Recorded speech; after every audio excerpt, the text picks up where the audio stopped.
சரி, இப்ப மேடைக்கு யாராவது ஒருத்தர் சீக்கிரமா வந்து இந்த துண்டில் இருக்கிற ஒரு பொருளை எடுத்து பார்க்கணும். 1 2 3 4 5 6 7 8 9 10 11 12 13 14 15 16 17 18 19. இப்போ கம்யூனிகேஷன் கேப்னு ஒன்று இருக்கு. நம்ம சொல்லி கொடுக்கிற விஷயம் மாணவர்களுக்கு சரியா போகுதா இல்லையான்னு நம்மளால கண்டுபிடிச்சுக்க முடியுமா இல்லையாங்கிறது இப்போ இங்க ஒரு செயல்முறையில பார்க்கலாம். இப்போ ஒரு விஷயம் இங்க மத்தியில ஒரு விஷயம் நடந்துகிட்டு இருக்குது. என்ன தெரியுமா? நீங்க எல்லாரும், நீங்க மட்டும் இல்ல, நீங்க மாணவரா படிச்சுட்டு இருக்கும் போதும் இங்க இருக்கிற ஆசிரியர்கள் மாணவரா படிச்சுட்டு இருக்கும் போது ஒரு விஷயம் என்னைக்குமே நடந்திருக்கும் வகுப்பறையில. என்ன தெரியுமா? உடல் இங்க இருக்கும், மனம் வவுனியாவில் இருக்கும், மட்டக்களப்பில் இருக்கும், கொழம்பில் இருக்கும். சரிதானே?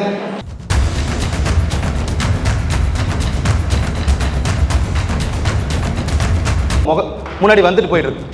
எனக்கு இந்த சார் ரொம்ப பிடிக்கும், எனக்கு இந்த ஆசிரியர் ரொம்ப பிடிக்கும். ஏன்னா அவர் உங்களுடைய உடலை கவரவில்லை, உங்களுடைய மனதை கவர்ந்தவர். எப்படி?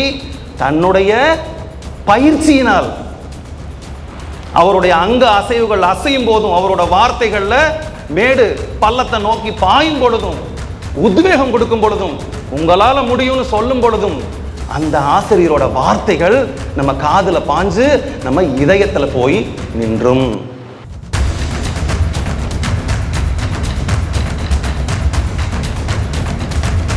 உங்க ஆசிரியர்கள் வந்து மாதா பிதா குரு தெய்வம், தெய்வத்தை புறந்தள்ளி முன்னாடி நிற்கக்கூடிய ஒரே உசுரன் இந்த உலகத்தில் இருக்குதுன்னா அது ஆசிரியர் மட்டும்தான். தெளிவு குருவின் திருமேனி காண்டல், தெளிவு குருவின் திருநாமம் செப்பல், தெளிவு குருவின் திருவார்த்தை கேட்டல், தெளிவு குரு உரு சிந்தித்தல் தானே. குருவே சரணம்.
வணக்கம். இந்த கல்லூரியின் பீடாதிபதி முனைவர் கமலகுமார் ஐயா அவர்களுக்கும், ஆசிரியர்களை உருவாக்கி கொண்டிருக்கும் ஆசிரியர்களுக்கும், ஆசிரியர்களாக போக காத்து கொண்டிருக்கும் மலரும் மொட்டுக்களான வருங்கால உலக புகழ் பெற போகும் ஆசிரியர்களுக்கும், இப்படிதானே நம்ம தானே நம்பணும், சந்திரன் ஐயா அவர்களுக்கும், யோகி ஐயா அவர்களுக்கும், பதிவாளர் அம்மா அவர்களுக்கும், காலை வணக்கத்தை தெரிவிச்சுட்டு, நீங்கள் நம்ம சந்திரனையா பேசும்போது அகத்தியர் போகர் அப்படின்னு பேசும்போது நீங்களாம் நினச்சிக்காதீங்க இவரும் ஏதாவது ஒரு சாமியார் மாதிரி ஏதாவது தத்துவத்தை சொல்ல போகிறாரு. ஆசிரியராக மாறக்கூடிய நமக்கு இந்த தத்துவங்கள் எப்படி உதவ போகுது அப்படின்னு பயந்துக்கு வரலாம் வேண்டாம். எந்த ஆன்மீக கருத்தும் இங்கே பேச போகிறதில்ல. இன்னும் கொஞ்ச நேரத்தில் நம்மளை பற்றி தான் நம்ம பேச போகிறோம். அதுக்கு முன்னாடி நான் பேசுகிற தமிழ் உங்களுக்கு புரியுது தானே? புரியுது தானே? சரி, சந்தோஷம். சரி, இப்போ மேடைக்கு யாராவது ஒருத்தர் சீக்கிரமாக வந்து இந்த துண்டில் இருக்கிற ஒரு பொருளை எடுத்து பார்க்கணும். 1 2 3 4 5 6 7 8 9 10 11 12 13 14 15 16 17 18 19. இங்கே முன்னாடி வாங்க, முன்னாடி வாங்க.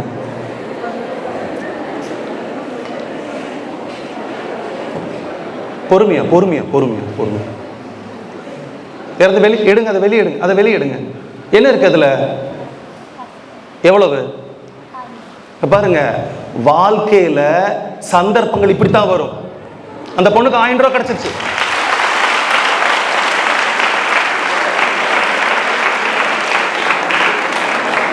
ஒரு ஆண் அங்க வந்தாரு, ஒரு ஆண் பிள்ளை வந்தாரு. இந்த பெண் பிள்ளைய அவனை விட வேகமா ஓடணும். என் இலக்கு இதுதான். யாரை பத்தியும் கவலைப்படல. நான் வந்து யாராவது ஒருவர் இங்க வாங்கன்னு சொன்னேன். அந்த பொண்ணு, அம்மா உன் பேர் என்னம்மா? லக்ஷனா. லக்ஜியனா. அந்த பொண்ணுக்கு இன்னொரு தடவை கை தட்டிடலாமா?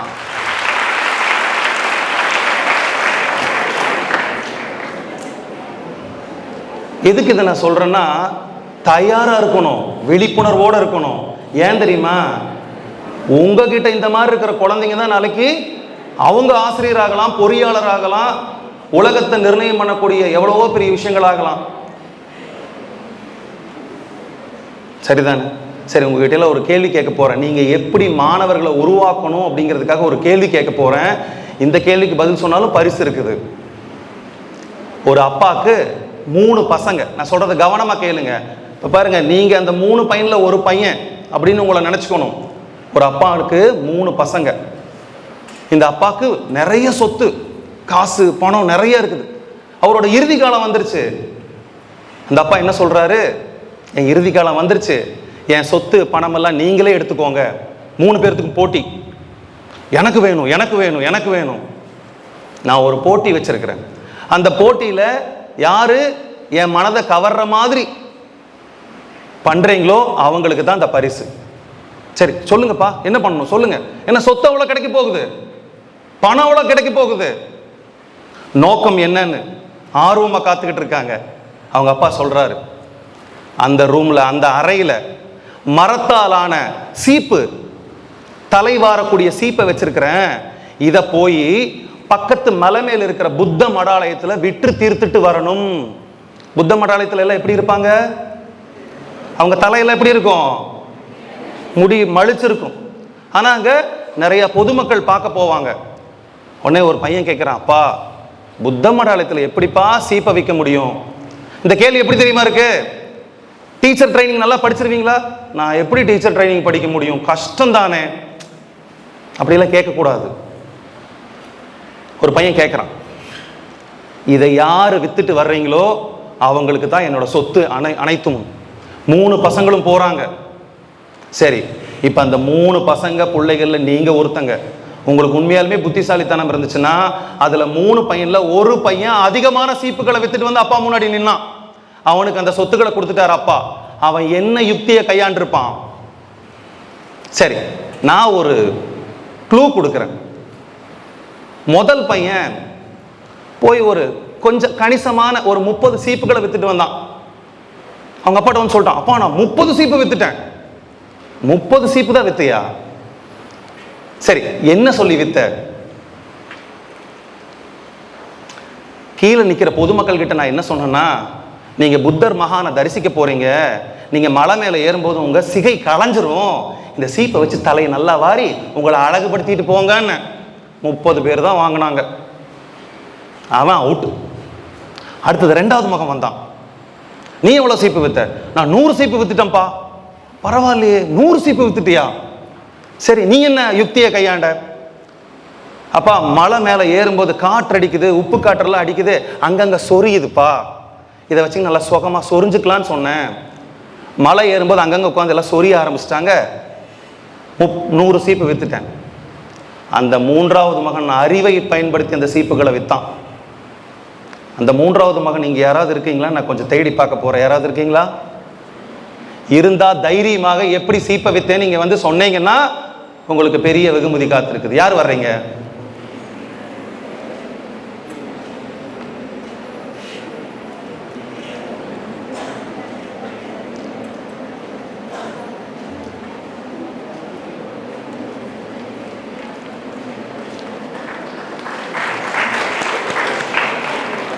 Very good. வாங்க, பதில அங்க நின்று கூட சொல்லலாம். நிறைய சீப்புகளை விற்கக்கூடிய யுக்தி.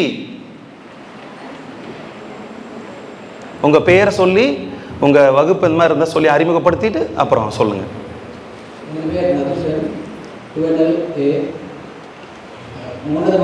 என்னன்னா, இந்த காணிக்கையோடு சேர்த்து சீப்பையும் கொண்டு போயிட்டு அவங்க கொடுத்தீங்கன்னா உங்களுக்கு அதிகமாக புத்தர் அருள் கிடைக்கும் அப்படின்னு சொல்லி அது வித்தாரு. ஆனா இது வந்து இந்த பதில் வந்து 50% சரியான பதில். கை தட்டிக்கலாம். 50%.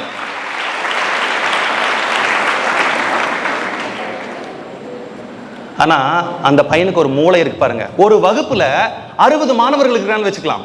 60 மாணவர்கள்ல ஒரு மாணவன் தான் முதல் மதிப்பெண் வாங்குறான். அப்படித்தானே? அப்படித்தானே? ஆசிரியர் மேல தப்பா, மாணவர்கள் மேல தப்பா? நீங்க சொல்லுங்க. யாரு மேல தப்பு? ஆசிரியர் மேலையா? ஆசிரியர் மேல தப்பு சொன்னீங்கன்னா உங்களே நீங்க தப்பு சொல்லிக்கிற மாதிரி. ஏன்னா நீங்க ஆசிரியர் படிப்பு தான் படிக்கிறீங்க. அப்படித்தானே? யாரு மேல தப்பு? சொல்லுங்க, யாரு மேல தப்பு? பேச மாட்டீங்களா? மாணவன் மேலதான் தப்பு. ஆசிரியர் எல்லாத்துக்கும் ஒரே மாதிரி பாடத்தை சொல்லி கொடுக்கிறாரு. புத்திசாலி பையன் தனது புத்திசாலித்தனத்தை உபயோகப்படுத்தி படிக்க வேண்டும். இந்த 3வது மகன் பண்ணா என்ன தெரியுமா பண்ண? அவன் போய் நேர புத்த மடாலயத்தில் இருக்கக்கூடிய தலைமை பீடாதிபதி போய் சந்திக்கிறான். சாமி வணக்கம். அவன் எதுவும் சொல்லல, எங்க அப்பா இந்த மாதிரி சீப்பி வித்திருக்காரு அப்படியெல்லாம் சொல்லல. புத்திசாலித்தனத்தை பயன்படுத்தி போறான். சாமி, புத்தரோட கொள்கைகளை மக்கள் எவ்வளவு நாள் படிக்கிறாங்க, எவ்வளவு நேரம் படிக்கிறாங்க? தலைமை பீடாதிபதி வருத்தப்படுறார். எங்கப்பா படிக்கிறாங்க? அவங்க வாழ்க்கையில் எத்தனையோ பிரச்சனை இருக்கிறதுனால சரியா புத்தரோட கொள்கைகளை படிக்க மாட்டேங்கிறாங்க. சாமி, ஆனா உங்களுக்கு ஒரு விஷயம் தெரியுமா? ஒவ்வொரு நாளும் மனிதன் தூங்கி எழுந்ததுக்கு அப்புறம் அவனை அலங்காரப்படுத்துறதுக்காக ஒவ்வொரு நாளும் தவறாமல் கண்ணாடி முன்னாடி நிற்கிறான். சாமி, அதுக்கும் புத்தரோட கொள்கைக்கு என்னப்பா சம்பந்தம்? சாமி, நீங்க புத்தரோட கொள்கையை கொண்டு போய் சேர்த்தணும். நானும் ஒரு சீப்பு வியாபாரி, நம்ம 2 பேரும் சேர்ந்துட்டா என்ன? எப்படி? சீப்புல புத்தரோட வாசகங்களை எழுதுன 1000 சீப்பு நான் வச்சிருக்கிறேன். சாமி, ரொம்ப கணிசமான விலை கொடுத்தீங்கன்னா போதும் எனக்கு. நீங்க அதிகமாக எனக்கு லாபம் கொடுக்க வேண்டாம். ஆசையை அழிவுக்கு வழி, தியானத்திற்கு தடையானது ஆசை, இந்த மாதிரி நிறைய எழுதியிருக்கேன். சாமி, ஒவ்வொரு மனிதனும் தன்னை வளப்படுத்திக் கொள்ள, அழகுபடுத்திக் கொள்ள சிகை அலங்காரம் செய்தே ஆக வேண்டும் ஒவ்வொரு நாளும். அதனால எடுக்கும் போதாவது புத்தரை பாப்பானே சாமி. அருமையான ஐடியாவே இருக்கு. சரி, 1000 சீப்பு கொடு. இதான் அவனோட புத்திசாலித்தனம். இப்போ கம்யூனிகேஷன் கேப்னு ஒன்று இருக்கு. நம்ம சொல்லி கொடுக்கிற விஷயம் மாணவர்களுக்கு சரியா போகுதா இல்லையான்னு நம்மளால கண்டுபிடிச்சுக்க முடியுமா இல்லையாங்கிறது இப்போ இங்க ஒரு செயல்முறையில் பார்க்கலாம். 5 பெண்கள் இங்க வாங்க, 5 ஆண்கள் இங்க வாங்க. சொன்னதையும் டக்குன்னு வரணும். நீங்க தானே டீச்சர்ஸ், ஆக்டிவிட்டி பண்ணத்தானே போறீங்க. நல்லா நடிக்க தெரிஞ்சவங்க இருந்தீங்கன்னா இன்னும் நல்லது. யாருக்கு நல்லா நடிக்க தெரியும் அவங்கெல்லாம் மேல வரலாம். 5 பெண்கள் 5 ஆண்கள் அதிகமா கூட வரலாம். இந்த ரோ ஃபுல்லா நிக்கிற வரைக்கும் வரலாம். அந்த திரையில் அங்கிருந்து அது வரைக்கும் நிக்கிற வரைக்கும் வரலாம்.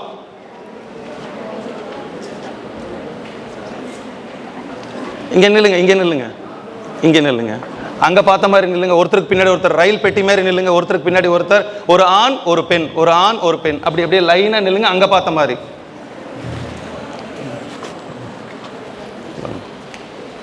அங்க நில்லுங்க. நீங்க அங்க நில்லுங்க. அப்படி பார்த்த மாதிரி, அப்படி பார்த்த மாதிரி. நீங்கள் போங்க. அம்மா நீங்கள் இங்கே வாங்கம்மா, இங்கே வாங்க. இப்படி கொஞ்சம் தள்ளி போய்க்கலாமா, முன்னாடி போய்க்கலாம், இங்கே போய்க்கலாம். அங்கே போய்க்கலாம். இங்கே நில்லுங்க, இங்கே நில்லுங்க. அடுத்தது ஒரு ஆண் வாங்க, கொஞ்சம் பின்னாடி. நீங்கள் அம்மா இங்கே வாங்கம்மா, இங்கே வாங்கம்மா, பாப்பா இங்கே வாங்க. நீங்கள் பின்னாடி, நீங்கள் அதுக்கு பின்னாடி. கொஞ்சம் பின்னாடி தள்ளி போய். அம்மா வாம்மா வா, ஏம்மா வந்துட்டு போகிற, வாம்மா.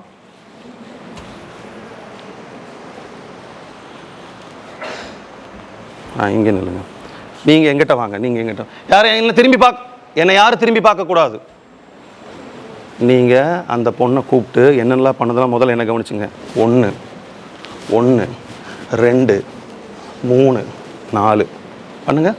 1 1 2 3 4 ஒரு பொண்ணை கூப்பிட்டு சொல்லுங்கள். நீங்கள் யாரும் நான் சொல்கிற வரைக்கும் திரும்பக்கூடாது. உங்களுக்கு பின்னாடி இருக்கக்கூடிய உங்கள் நண்பர் உங்களுக்கு ஒரு தகவலை கொடுப்பாரு. அந்த தகவலை அந்த கடைசி சகோதரி கொண்டு போய் சேர்த்தணும்.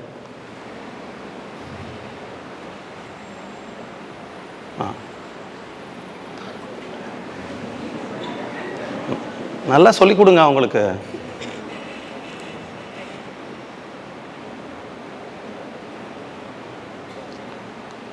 அவர் தம்பி நீங்க திரும்புங்க, உங்க சகோதரி ஏதோ சொல்றாங்க கேளுங்க. நீங்க ஒன்றும் சொல்லக்கூடாது, நீங்க அங்கேயே நில்லுங்க, அப்படியே பக்கத்துல நில்லுங்க. கன்வே பண்ணிட்டீங்களா தம்பி? அவங்க சொன்னது உங்களுக்கு புரிஞ்சுதா? புரிஞ்சுது, சரி. நீங்க அப்படி திரும்பி நின்னுக்கோங்க, நீங்க திரும்புங்க. நீங்க திரும்பிக்கோங்க, நீங்க திரும்பி பார்க்காதீங்க, திரும்பிக்கோங்க. தம்பி கூப்பிடுங்க.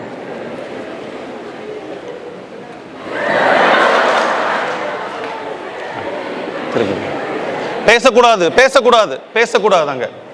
கூப்பிடுங்க. அம்மா திரும்புமா, அம்மா திரும்புமா.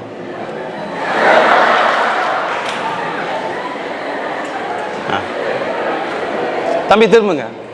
அவங்க எதோ சொல்லுவாங்க கேளுங்க. பண்ணுங்க. திரும்புமா, அம்மா திரும்ப.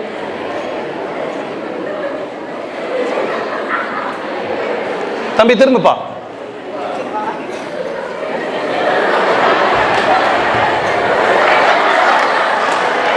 தம்பி திரும்புமா. வாங்க. அவங்க என்ன சொல்லி கொடுத்தாங்க உங்களுக்கு? முன்னாடி இருக்கிறவங்க என்ன சொல்லி கொடுத்தாங்க? அவங்கள பார்த்து செய்யுங்க. அவ்வளவுதான் சொல்லி கொடுத்தமா? நான் என்ன சொல்லி கொடுத்தேன் நேரம் நீங்க வந்து செஞ்சு காமிக்க முடியுமா?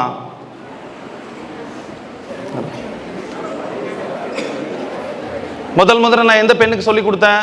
உங்களுக்கு. எங்க நான் என்ன சொன்னேன் பண்ணேன்னு பண்ணி காமிங்க.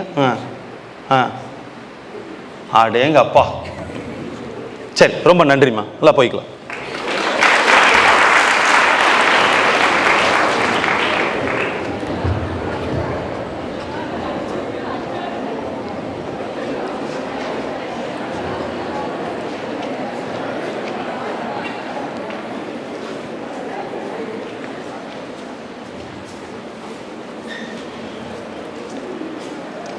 புத்தர் சொல்லுவாரு, ஒரு மனிதனுக்கு ஒரு தடவை சொல்லி கொடுத்தா புரியாது, 2 தடவை சொல்லி கொடுத்தா புரியாது, 3 தடவை சொல்லி கொடுக்கணும் பாரு. அவர் சொல்றது உண்மை.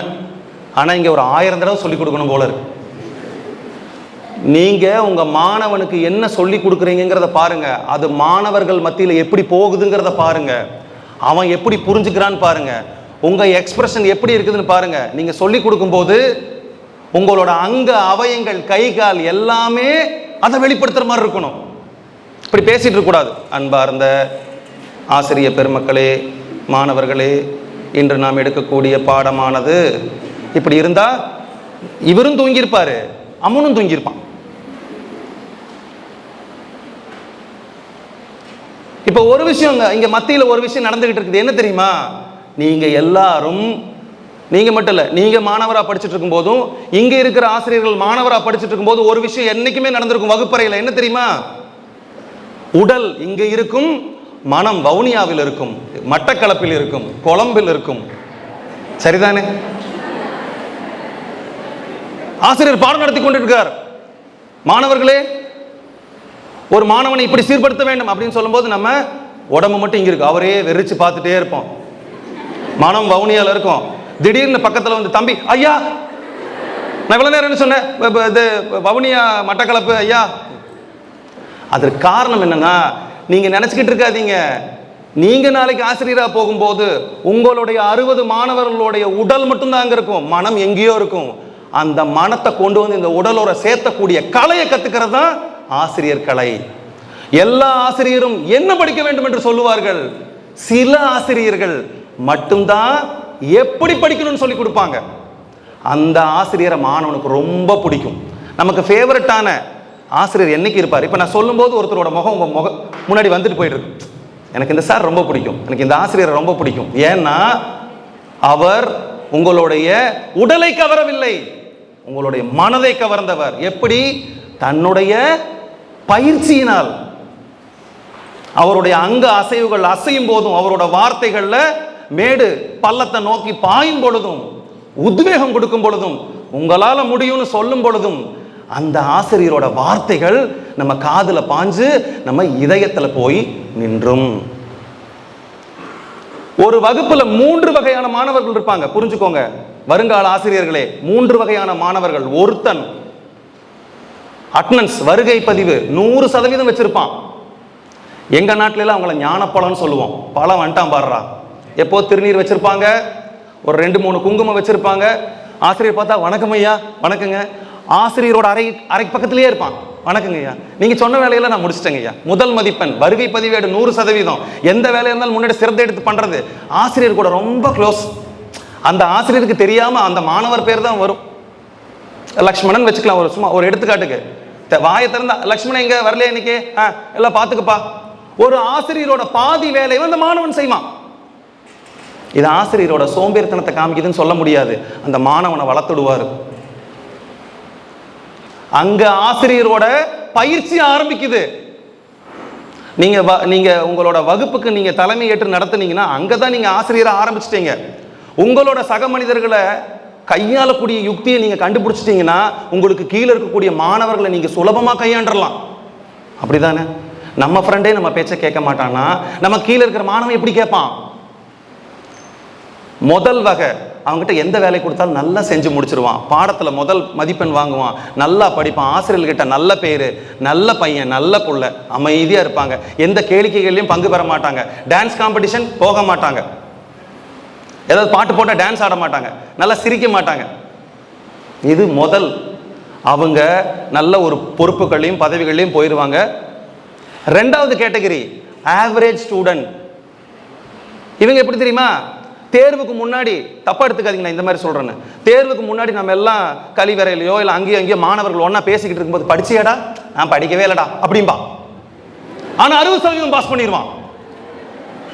நான் சொல்லும் போது ஒரு பையனோ பொண்ணோ உங்க மனசுல வரும், இவளை பத்தி தான் இந்த ஐயா சொல்லிட்டு இருக்காரு. எதை கேட்டால் படிக்கல படிக்கல படிக்கல. எப்ப படிக்கிறானே தெரியாது, எப்ப படிக்கிறானே தெரியாது. நம்ம கூடயே தான் இருப்பான். 60% எதுலையுமே மாட்டிக்க மாட்டான், ஆசிரியர்கள்ட்ட மாட்டிக்க மாட்டான், எல்லாம் பாஸ் பண்ணி போயிடுவான். அவன் இருக்கான் பாத்தீங்களா, வாழ்க்கையில நல்ல உயர்வான பதவிக்கு போயிடுவான். 3வது கேட்டகரி, 3வது ஒரு அணி ஒருத்தங்க இருக்கிறாங்க. வருகை பதிவேடு இல்லை, ஆசிரியர் கூப்பிடுவாரு, டே தயவு செஞ்சு வகுப்புக்கு வாடா. எல்லாரும் ஆசிரியர் கெஞ்சுவாங்க. இந்த 3ஆம் தரத்தில் இருக்கிறவங்களை ஆசிரியர் கெஞ்சுவாரு, நல்லா படிடா டே, படி, தயவு செஞ்சு படி படிமாரு. அவர் அப்படியே கேட்டுக்குவான். ஆனா இந்த 3ஆம் தரத்தில் இருக்கிற பையன் இருக்கான் பாத்தீங்களா, ஒழுக்கத்துக்குன்னே பிறந்த மாதிரி இருப்பான். ஆனா எல்லா குறும்பும் பண்ணுவான். ஆனா ஆசிரியர் முன்னாடி நிற்கும் போது, தெரியாம பண்ண சார், இனிமேல் பண்ண மன்னிச்சுங்க சார், வெளியே வந்து கூப்பிட்டாரு, திட்டினாரு, சமாளிச்சுட்டு வந்துட்டா அப்படின்னு சந்தோஷம். ஆனா ஒரு விஷயம் சொல்றேன், இந்த 3ஆம் தரத்தில் இருக்கக்கூடிய அந்த மாணவர்கள் யார் யாரெல்லாம் வகுப்பறையில கடைசியில உட்கார்றாங்களோ அவங்க வாழ்க்கையில முன்னுக்கு வருவாங்க, முதல்ல வருவாங்க, ஜெயிச்சிருவாங்க.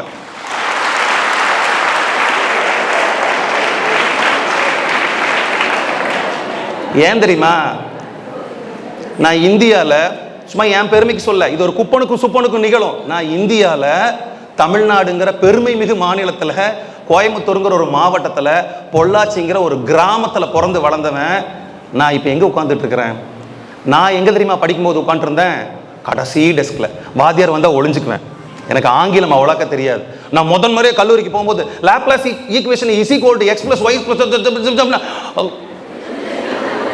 முதல் முறையாக போகிறேன். நான் தமிழ் மீடியத்தில் படிச்சுட்டு போனேன். முதல் முறையாக பட்டப்படிக்கு போகும்போது அந்த அம்மா என்னென்னமோ சொல்லுது. பாத்ரூம் வருதுங்க madam. What did you say? I go bathroom. Get out of my class. Thank you madam. எங்காவது போய் நிற்க சொன்னா வடிவேலு சொல்ற மாதிரி பில்டிங் ஸ்ட்ராங்கு, பேஸ்மெண்ட் அப்படியே வீக். மேடையில் நின்னா நான் காருண்யா பல்கலைக்கழகத்தில் படிக்கும். ஆனா எனக்கு வாழ்க்கையில கணித ஆசிரியரை பார்த்தாலே நான் ஓடிடுவேன். கணித ஆசிரியரை பார்த்தா எனக்கு பயமா இருக்கும். அவங்க வந்து ஹீரோக்கு தெரிகிற வில்லன் மாதிரி எனக்கு தெரிவாங்க. ஐயோ இன்னைக்கு கணிதமா, ஏன்னா அவங்க ஏதாவது வாய்ப்பாடுகளை கேட்டுருவாங்க. இன்னொரு சங்கடமான நிலை என்ன தெரியுமா? நம்ம சம வயது பெண்கள் இருக்கும்போது, நம்ம சமது வயது ஆண்கள் இருக்கும்போது, இந்த பருவம் இருக்கும்போது, இந்த பருவம் இடுக்கு இருக்கும்போது, அந்த சமயத்தில் ஒரு ஆசிரியர் எந்திரிடா ஐயா, a plus b plus whole squared is equal to x squared. என்னடா ஐயா அது தெரிஞ்ச நான் எங்க வர்றேன். நமக்கு பிடிச்ச பெண் வேற பார்த்துட்டு இருப்பான். நம்மளே அவ்வளவு நேரம் நம்மளை பார்க்க மாட்டான். அந்த பெண்ணு எந்திரிச்சு நிற்கும் போது மட்டும் நம்ம அழகா ரசிச்சுட்டு இருப்பா. இவ்வளவு நேரம் பார்த்தாளா? நம்ம எந்திரிச்சு நிற்கும் போது மட்டும் அந்த பெண் நம்மளை பார்க்கறாளே, அது அவமானம் வேற. அந்த சார் மேல வர்ற கோபம் படத்துல காமிக்கிற மாதிரி வெளியே வந்தாருன்னா, ஆனா அதை பண்ண முடியாது. உணர்வுகளாலும் உணர்ச்சிகளாலும் அடக்கப்பட்டு வச்சிருவோம். நம்ம வாத்தியார் திட்டினாருன்னா இந்த மாதிரி நமக்கு சொன்னதுண்டு. நான்லாம் உங்க வயசுல எப்படி படிச்சிருக்கிறேன், உங்க வாத்தியாரை கேட்டா தானே தெரியும். நான் ஆசிரியரை குறை சொல்லல, நீங்களும் ஆசிரியராக போறீங்க. அந்த வலி வேதனை உணர்ந்தவன் நான். எந்த கணிதத்தை வேண்டான்னு ஒதுக்கணும்னோ நான் முனைவர் பட்டம் பெற்று அந்த கணிதத்தோட ஆசிரியரா மாறிட்டேன். அந்த கணித காதல் பண்ண ஆரம்பிச்சிட்டேன். அந்த கணிதம் எனக்கு பிடிக்க ஆரம்பிச்சிருச்சு. என்னோட வாழ்க்கையில் நடந்த ஒரே ஒரு சின்ன விஷயத்தை சொல்லிட்டு நம்ம அடுத்த கட்ட நகர்வுக்கு போகலாம். எனக்கு கணிதத்தில் போனது ஃபெயிலு. நான் ரெசிடென்சியல் காலேஜ் படித்தேன். அந்த கேம்பஸ்குள்ளே மட்டும்தான் இருக்கணும், வெளியே போக முடியாது. தமிழ் மீடியம், எனக்கு ஒன்றும் தெரியாது. அந்த அம்மாவோட வீடு அந்த கேம்பஸ்குள்ளே தான் இருக்கும். கணித ஆசிரியர். நான் போயிடுவேன் அவங்க வீட்டில். சாயந்தரம் காலேஜ் முடிஞ்சதையும் போய் பிச்சைக்கார மாதிரி அவங்க வீட்டு முன்னாடி நிற்பேன். மேடம் எனக்கு மேக்ஸ் சொல்லி கொடுங்க மேடம், எனக்கு ஒன்றுமே தெரியல. வாட் டிட் யூ சே? அந்த அம்மா தமிழே பேசாது. அப்போ நான் சொன்னேன், மேடம் இது தமிழ்நாடு தானே, இப்படிதான் சொன்னேன், தமிழ்நாடு தானே, என்ன ஏதாவது திட்டுறதா இருந்தால் இங்கிலீஷில் திட்டுங்க, ஆனால் கெட்ட வார்த்தையில் கூட திட்டுங்க, எனக்கு கணக்கு சொல்லி கொடுத்துருங்க மேடம். நோ என் ஹஸ்பண்ட் வர டைம் ஆச்சு, என் குழந்தைங்க வர டைம் ஆச்சு, கெட் அவுட். ஒரு நாள் இல்லை, 2 நாள் இல்லை, 3 நாள் இல்லை. இது நான் பெருமைக்கு சொல்லலை. உங்க ஆசிரியர்கள் வந்து மாதா பிதா குரு தெய்வம், தெய்வத்தை புறந்தள்ளி முன்னாடி நிற்கக்கூடிய ஒரே உசுரன் இந்த உலகத்தில் இருக்குதுன்னா அது ஆசிரியர் மட்டும்தான், குரு மட்டும்தான். அந்த அம்மாட்ட காலில் விழுகிறது எனக்கு அவமானமே இல்லை. கால் விழுக கூட போயிட்டேன். இங்கே பாருங்க, என்னைக்கும் ஒரு வாழ்க்கையில் நடந்த விஷயத்த பொய் சொல்லக்கூடாது. நான் உண்மையை சொல்கிறேன். ஒரு வாரம் தொடர்ந்து போனேன். என்னோட விடுதியில் தங்கியிருக்கிற பசங்க என்னை ஓட்டுனாங்க. பெரியவன் படத்தில் வர ஹீரோ மாதிரி போய் அந்த அம்மா வீட்டில் இருந்தால் அந்த அம்மா சொல்லி கொடுத்துருமா. என்னை கேவலப்படுத்தினா, அவமானப்படுத்தினா. பீடி சிகரெட் பிடிச்சாங்க, ட்ரிங்க்ஸ் பண்ணாங்க. என்னை கேட்பாங்க. நான் ஒரு ஜென்டில்மேன் அக்ரிமெண்ட் வச்சுருப்பேன் எப்போவுமே. நான் உன்னை சிகரெட் குடி, பீடி குடி, குடிக்கக்கூடாதுன்னு அட்வைஸ் பண்ண மாட்டேன். எனக்கு அது வேலை இல்லை. நீ என்ன சிகரெட் குடி, ட்ரிங்க்ஸ் குடின்னு கம்பல் பண்ணக்கூடாது. Gentleman agreement. நீ உன் வேலை பாரு, நான் என் வேலையை பார்க்குறேன். இந்த தாழ்வு மனப்பான்மை இருக்க அந்த அம்மா ஒரு நாள் மனம் இறங்குச்சு. ஆசிரியர் தானே, உங்களையெல்லாம் உருவாக்கிட்டு இருக்கிறவங்க, செதுக்கிட்டு இருக்கிறவங்க ஒரு ஆசிரியர். ஏணிப்படிகள் மாதிரி இது எல்லாம் உங்களோட மேடைகளில் சொல்லியிருப்பாங்க. ஏணிப்படி அங்கேயே நிற்கும். யார் வேணால் மிதின்னு ஜங்குன்னு மிதிச்சு போகலாம், தாங்கிட்டே இருக்கும். அதுதான் ஆசிரியர். அந்த பணியை நீங்கள் எடுத்துருக்கிறீங்க. முதல்ல உங்களுக்கெல்லாம் உங்களை நான் வணங்கணும். ஏன்னா இந்த பயிற்சியை எடுத்துக்கிறதுக்கு உங்களை பாதத்தை தொட்டு வழங்கினாலும் சரி. ஏன்னா இது அவ்வளோ உயர்ந்த விஷயம். ஏன்னா ஒரு குழந்தைய உருவாக்குறது அம்மானாலும் அந்த அம்மா கூட அதிகமாக அந்த குழந்தை தொடர்பு இருக்காது, ஆசிரியர் கூட தான் அதிகமாக தொடர்பு இருக்கும். அந்த அம்மா மனசு இழகி எனக்கு சரி வந்து உட்காரு, முழுமையாக போய் படித்தேன். ஆங்கிலத்தை வளர்க்கறதுக்கு நான் ஒரு உபாயம் வச்சுருப்பேன். எப்படின்னா, என்னோட விடுதியில் என்னோட டேபிளில் ஒரு சார்ட் பேப்பர் ஒட்டிடுவேன். அன்னைக்கு டைலாபிடேட்டட் ஹவுஸ் டிக்ஷனரி பார்த்து எழுதுறது. பாலடைந்த வீடு. காலையில் பல்லு தேய்க்கும் போது டைலாபிடேட்டட். என்ன நான் தமிழ் மீடியம், அங்கே எல்லாம் இங்கிலீஷில் பேசுகிறாங்க, எனக்கு ஒன்றும் தெரியல. என்ன நான் தான் வளர்த்துக்கணும், வேற யாரும் வளர்த்த மாட்டாங்க. இப்போ சொல்கிறேன், உங்களை நீங்கள் தான் வளர்த்தணும். உங்களோட எனர்ஜி உங்களுக்கு தான் தெரியும். நீங்கள் எப்போ சிரிப்பீங்க, எப்போ அழுவீங்க, எப்போ காதல் வயப்படுவீங்க, எப்போ வெக்கப்படுவீங்க, எப்போ துன்பப்படுவீங்க, எப்போ துயரப்படுவீங்கிறது எல்லாம் உங்களுக்கு மட்டும் தெரிஞ்ச ரகசியம், வேற யாருக்கும் தெரியாது. உங்களை வளப்படுத்தணும். எப்படி? நான் யூஸ் பண்ண டெக்னிக்